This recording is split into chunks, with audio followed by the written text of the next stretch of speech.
My name is Ben, and this is Comic Book Breakdown, episode 32.8 of Meridian, the Middleton Mess.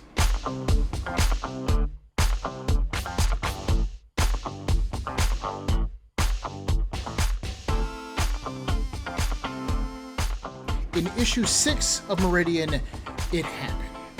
6 pages of the comic were not drawn by regular series artist Joshua Middleton. Instead, they were drawn by Steve McNiven.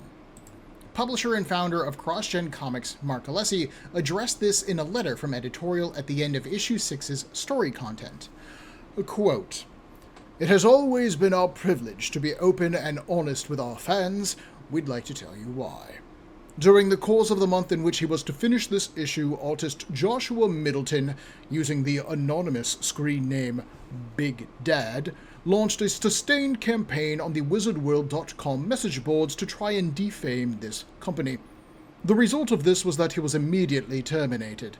Therefore, the issue you now hold in your hands was left incomplete. In our effort to continuously meet our promised ship dates, we turned to in-house artist Steve McNiven to finish the issue. As you will see, Steve's artwork maintains the high level of quality you've come to expect from Meridian and from CrossGen. In what we believe marks the beginning of an exciting new era for Meridian, new artists Greg Land and Drew Jarashi will be joining colorist Maury Hollowell beginning with issue 11. The issues leading up to that point, with the exception of issue 8, will continue to be drawn by Steve McNiven. We expect the transition will be a smooth one.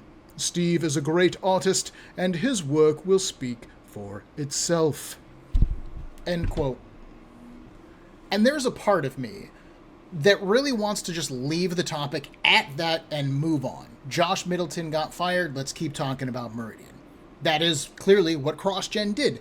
And as best I am able, I'm trying to kind of give y'all the CrossGen reading experience one series at a time.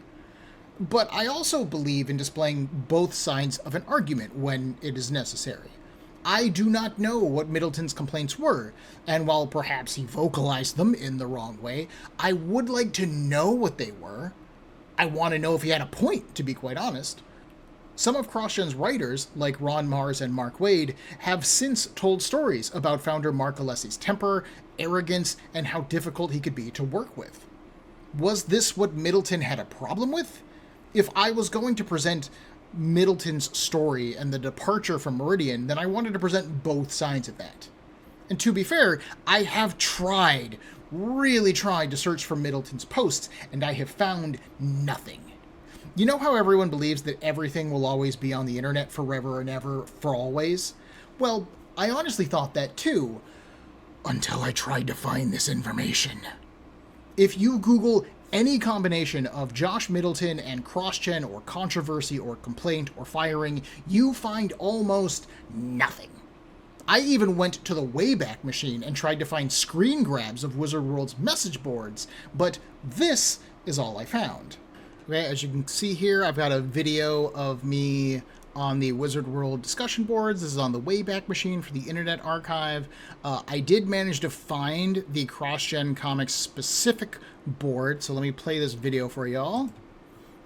As you can see here, we found the Classic Fantasy area, which features Meridian, but when you click on it, it doesn't show anything. So I tried to go to the Show All Topics, but then, as you can see here, this page is unavailable for archiving. That meant poking around quite a little bit. I'm about to have to jump through time and search through a bunch of different pages, so here's the quick one.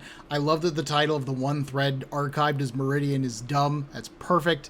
But none of these particular oh, hang on. I don't think I've got my... Nope. But as you can see, none of these posts here are from Middleton's Big Dad screen name at all. No idea who any of these people are, and I love that it goes back and forth with some people being like, I hate the book, I love the book. I hate the book, I love the book. The closest that I came to finding anything commenting on Middleton's experience were 2 interviews that he did with Sequential Tart, an online comics magazine with a focus on women in comics. Both of these interviews happened after Middleton's firing from CrossGen, and they were specifically done because he was about to launch a new X-Men comic over at Marvel, called NYX, with author Joe Quesada. This was Middleton's first professional work post the firing, and while the interviews don't bring up the firing specifically, they do draw out some talk about CrossGen from which we can glean a little bit of information. This is from the first interview with Jen Contino, and apologies for my terrible voice. This is from the first interview with Jennifer Contino. Did you have a lot of freedom of design when designing Meridian? Did your ideas mesh well with the rest of the team? I had about as much freedom as possible given the environment. Obviously, this is not a creator-owned project, and the basic premise of Meridian was developed long before I came into the picture, but I think my whole art team did a good job of expanding the universe, a goal we continue to work towards every day. Of course, when you are part of a team, there is going to be a lot of different opinions, sometimes helpful, sometimes not, but in the end, I hope we wound up with a Meridian everyone is happy with. Damn people always putting in their lousy 2 cents. Oh, did I write that? Please ignore that last part. I'm a team player. How visually will Meridian be different from all the other comics out there? This is a tough one because I'm not the best at analyzing my own work, but I think it will have a definite character with everything from the line work to the color reflecting a real sense of unity. Additionally, we all work towards a tangible sense of atmosphere and solidarity by paying careful attention to what we draw, as well as what we don't draw. Every line, every panel, in fact, must mean something, otherwise I omit it. I personally try to make every panel beautiful in some sense, whether it is in the rendering, balance, or storytelling. I sincerely hope that sets Meridian apart in some way. How hard was it to pack up from Pennsylvania and move to Florida? Honestly, I can't begin to tell you how difficult that really was. Though I was in the process of relocating to Japan prior to coming to Tampa, in many ways Florida is much more foreign to me than Japan could ever be. It is an adjustment my fiancé and I struggle with every day. What is the coolest thing about working in a team-type setting? The ability to communicate directly with my inker and colorist with the page directly in front of us. Though communication with other artists in a freelance situation has improved immensely thanks to the miracle of email and faxes and the like, there is something to be said for staring someone right in the eyes when you tell them they're screwing up. And then there is this from interviewer Jamaica Dwyer. So how was it moving to Florida? Did you like working in a big office full of artists? Maybe it's just me, but I think Tampa, Florida is quite possibly the worst place on earth for an artist to live, let alone work. And a big office full of these lucky creators? Stop it. You did some beautiful work on Meridian. What did you learn from the experience? Thank you. I probably learned more than I give credit for. It may not sound very positive, but I learned an awful lot about what not to do and what happiness really is. Clearly, Middleton did not enjoy his experience working for CrossGen. While the interviews do give us a bit of insight into Middleton himself, they still don't tell us about any of the specific problems that he had. I would argue that Middleton's biggest problem seems to have been himself, going by these interviews. Again, I do not know. He comes off as very snarky, a little bit full of himself, and he dismisses the opinions of others incredibly casually, which can be really toxic in a team environment. If Middleton was having a hard time working in the rather close-knit office-style system that CrossGen had in place for its art teams, then I can understand why he would want to take to an online message board to complain about it and vent some of those frustrations. Honestly, the only reasons that I don't talk about my job or complain about my job online is that I am aware that I could be fired for doing so. Honestly, probably something that could be traced back to me reading this happening when I was just a teenager reading CrossGen. So I can certainly sympathize with Middleton on that aspect of things, right? Who hasn't been frustrated at their job, but not known how to say anything or change it, and sometimes you're just not in a position to change these things. Middleton does also talk about having a hard time being disciplined with his artwork. So again, perhaps going into an office and sitting down to draw for a 9 to 5-esque job just wasn't his thing, and that is specifically the style of company that founder Michael Atiyeh was trying to create with CrossGen. Maybe he had a hard time hitting that monthly deadline.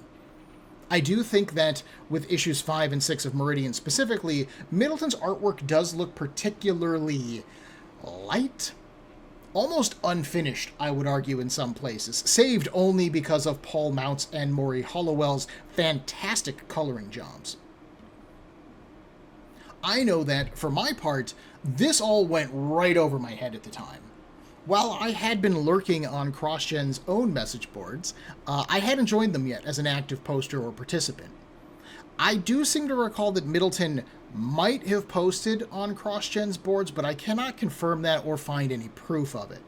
I do know that a few employees and creators did post. I specifically remember one encounter with colorist Laura Dupuis, but like I said, I had no personal experience on this one. I was reading it from the outside. Personally, I was kind of thrilled with this change. As I mentioned before, while Middleton is clearly a skilled artist, and he did set a beautiful tone for the world of Meridian, alongside inker Dexter Vines and colorist Michael Atiyeh, Middleton's artwork was my least favorite of the 4 launch titles. Trading in what I considered to be his thin, wobbly line work for the more definitive, more solid lines of Steve McNiven was a huge improvement for my personal tastes. And even more surprising was how good Steve McNiven had become so quickly. Before being hired as part of CrossGen's talent search, Steve McNiven was a teacher in Canada. His first published work was in the first issue of CrossGen's 4 launch titles. It was a single-page pin-up drawing that featured a snapshot of what life was like on Ceres, the setting for the comic Mystic. His first published sequential work was then in Sigil issue 5, where he drew an 8-page story that featured 2 of Sigil's main antagonists, the Saurian Chalusarid, nicknamed Loser, and his teacher, the Weapons Master. McNiven then drew the next issue of that comic, Sigil issue 6 and Mystic issue 7.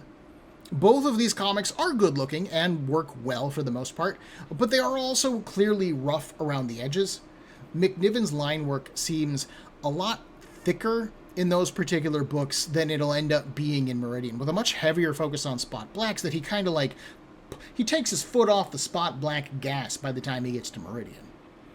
Now, those may have been stylistic choices that he made in order to make his artwork fit those particular comics and the particular vibes that the art teams had established for those books.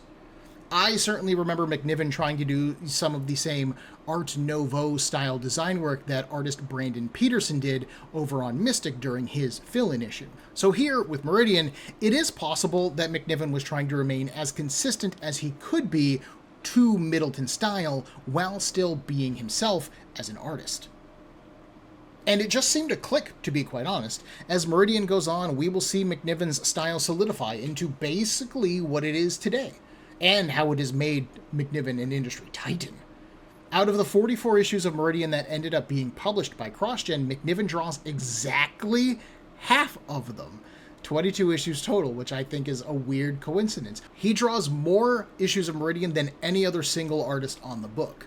Since then, McNiven has done some of Marvel's most notable comics of the past, 20 years. He's drawn the Fantastic Four, he's drawn Civil War, he drew the Old Man Logan story arc of Wolverine, he's drawn the New Avengers, the Guardians of the Galaxy, the Uncanny Avengers, the Uncanny Inhumans, wow, a lot of uncanny stuff, as well as the Death of Wolverine miniseries, which admittedly, Wolverine's death didn't last very long, but it looked gorgeous while he was dying. He also co-created the comic Nemesis, teaming up with author Mark Millar again, with whom he had worked on Old Man Logan.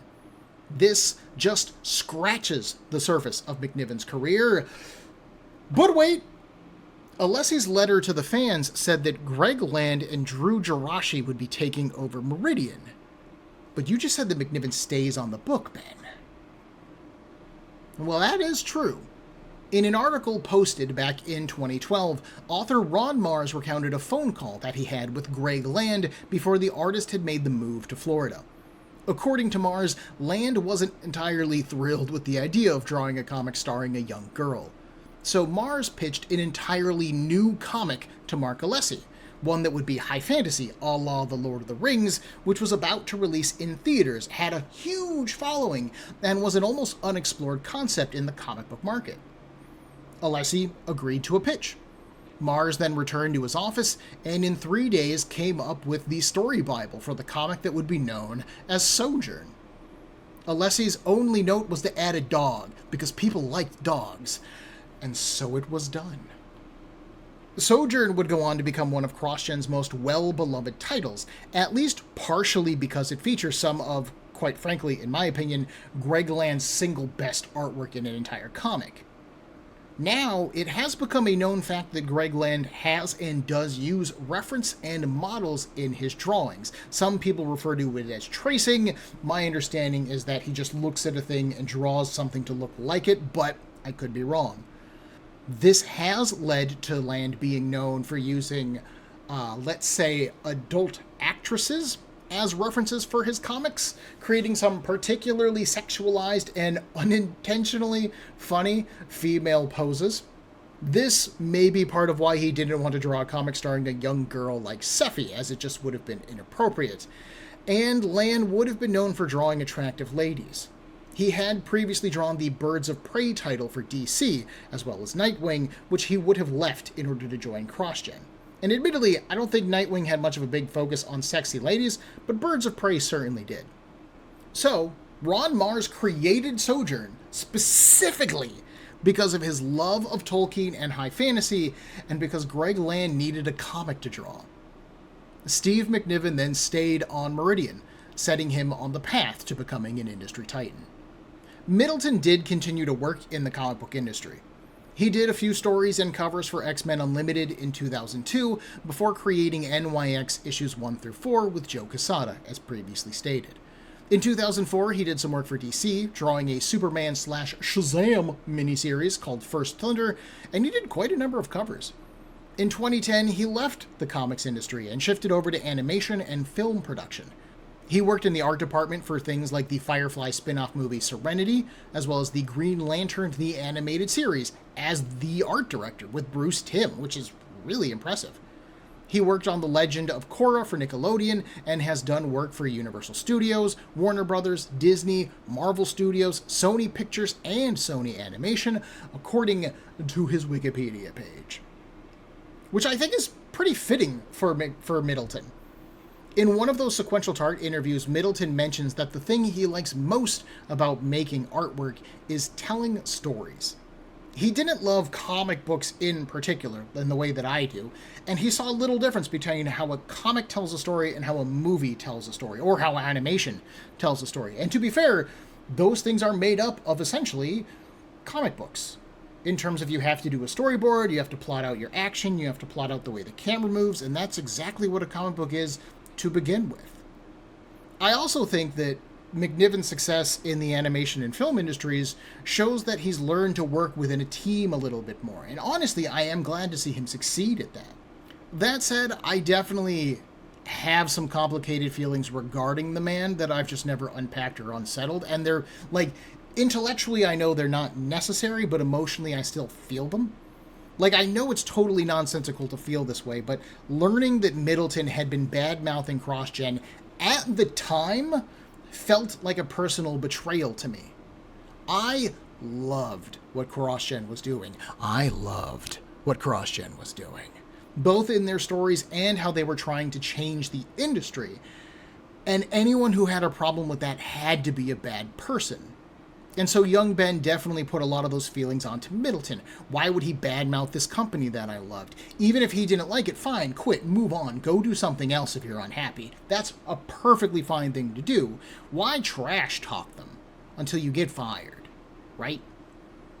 But I know that McNiven wasn't a bad person, he just didn't like his job. And that's okay. Honestly, reading these interviews with him, he doesn't really even seem that upset that he was fired. Getting fired and getting to leave Tampa might honestly have been the best thing for him, and I would say it certainly worked out for him in the long run. This shakeup wouldn't be the first thing that CrossGen would have to deal with in its history, and given how the company ended, it certainly wasn't even the worst thing that ever happened to them. For those interested in reading for yourself, I will be putting links in the description of this episode to the sequential tart interviews, the Ron Marz article, and the Wizard World message board that I spoke about in this episode. If anyone has any more information regarding this story, I would love to hear it. It would be greatly appreciated in any form that you know it. Feel free to email me at cbbreakdown@gmail.com or visit Breakdown on Facebook or Instagram. Otherwise, our next episode of Breakdown sees Seffi shake off the chains that bind her, and Uncle Elon visits Acacia, much to their dismay. Join me for Comic Book Breakdown's next episode, 32.9 of Meridian. I don't have a title yet. If you enjoyed this episode of Breakdown, please make sure to hit that like button, and if you are not subscribed to the show, then click on that as well. I love getting feedback, and I would really appreciate it if you did so. If you have any questions, concerns, or would like to suggest a comic or a series to me, Breakdown can be found on Facebook, Instagram, and on a variety of podcast platforms, with links in the description for this episode below, as well as the email cbbreakdown@gmail.com. Thank you for your time and attention.